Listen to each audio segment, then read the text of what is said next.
You know that friend who treats a deadline like a dare, the one who creates a masterpiece at 4 a.m. after doing nothing for 3 weeks. Yeah, that friend isn't lazy, they're paralyzed. If you're someone who genuinely gets more excited about planning a project than actually starting it, welcome. You're about to feel very seen, and today, we're breaking down the psychology of the last-minute genius. The one society calls chaotic, but science calls a perfectionist. Here is the thing. Consistent people are fueled by discipline. Their energy comes from the checklist, the routine, the slow burn. But chronic procrastinators, they're fueled by adrenaline. Every hour spent working without pressure feels like wading through mud. And panic is the only engine that actually starts the car. Psychologists call this the action-anxiety gap. Some people need the threat of consequence to override their fear of the task.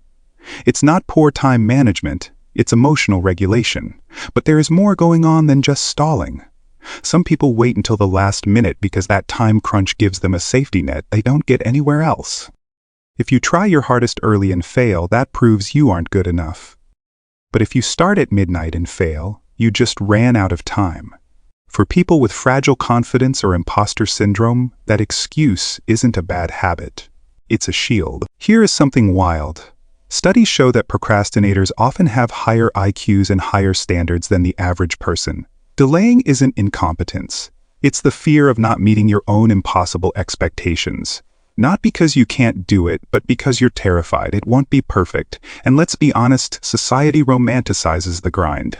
The 5 a.m. run, the color-coded calendar, the steady hustle. But what if your process is a week of silence followed by a night of brilliance? That's not messy. That's non-linear. Now, some people wait for a darker reason. Fear of success, self-sabotage, a belief that whispers, "Who are you to pull this off?" And for them, the deadline becomes both a motivator and a guillotine.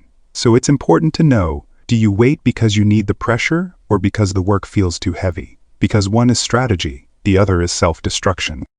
But for those who truly thrive in the chaos, they aren't failing. They're just sprinting while everyone else is jogging. They find focus in the urgency, the tunnel vision, the way the brain unlocks when there is no other choice. A state most people are too scared to enter. Hit subscribe if you're watching this instead of doing what you're supposed to be doing.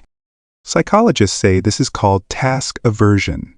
These people don't need better clocks. They need better coping mechanisms. So if you're someone who cleans the kitchen to avoid an email, who feels genuinely relieved when a meeting gets canceled, who'd rather fail by not trying than fail by trying, you're not broken. You're just protecting your potential from reality. Tell me, do you work best under pressure, or are we all just lying to ourselves?